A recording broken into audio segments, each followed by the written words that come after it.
Hello and a very good morning to all. My name is Stuti Arora and today I'll be chatting with you guys on a very important topic called carbon-based fuels. Before we dive into its depth, let's have a look at what are carbon-based fuels. Carbon-based fuels are the fuels whose energy is derived by burning carbon. Carbon-based fuels are at the core of our energy sources. These fuels primarily comprise of carbon and hydrogen atoms. There are many kinds of carbon-based fuels, but the two main kinds that we know are mentioned on the screen. First, fossil fuels that are formed from the remains of ancient plants and microorganisms that have undergone geological processes over millions of years. And the second type is biofuels derived from organic materials. I've mentioned some examples over here for you guys. Fossil fuels include coal, petroleum, and natural gas. And biofuels include biodiesel, biogas, and ethanol. The focus of our presentation today is on one specific biofuel called ethanol. So the first issue that we're talking about today is about ethanol. It's the most common biofuel, and some of you might think, what's the issue associated with it? It's the most common biofuel. It is made from corn. It has multiple range of uses as shown here in the picture, ranging from where it's used as a fuel for vehicles, in alcoholic beverages, and solvents for paints, varnishes, and perfumes, and many more. But one of the key issues that we need to keep in mind is that it can be really harmful. Now the question arises, how? Combustion of ethanol releases carbon dioxide, which is a greenhouse gas leading to increased greenhouse effect, ozone depletion, increased global warming, and air pollution. Furthermore, biofuels from corn grains can have environmental and health costs equal to or greater than gasoline. This highlights the urgency and importance of finding solutions to these challenges.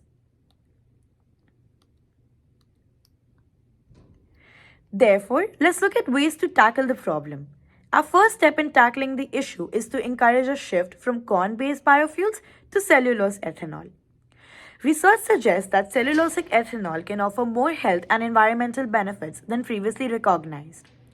Moreover, it has less requirements of fertilizers and pesticides, more energy is released, and so overall we can say it has a lower carbon footprint on the environment than corn ethanol. Shown in the graph below, we can see that the cost of GHG emissions and particles is very high for the corn ethanol as compared to cellulose ethanol. The second step we can consider is exploring alternative combustibles that generate fewer or no greenhouse gases. One of the examples is mentioned here that we studied in class, where carbon plus water gives us carbon monoxide plus hydrogen, which is a water gas. The next issue that we need to talk about is peak oil. Peak oil shows us why conservation of resources and finding alternative resources is necessary. It is a concept that has significant implications for the society and environment. It suggests that traditional oil production will reach a maximum point, or as we call it, a peak, after which it will significantly decline. This inevitable decline will lead to scarcity of oil resources globally, making it increasingly challenging to meet the demands of our growing population.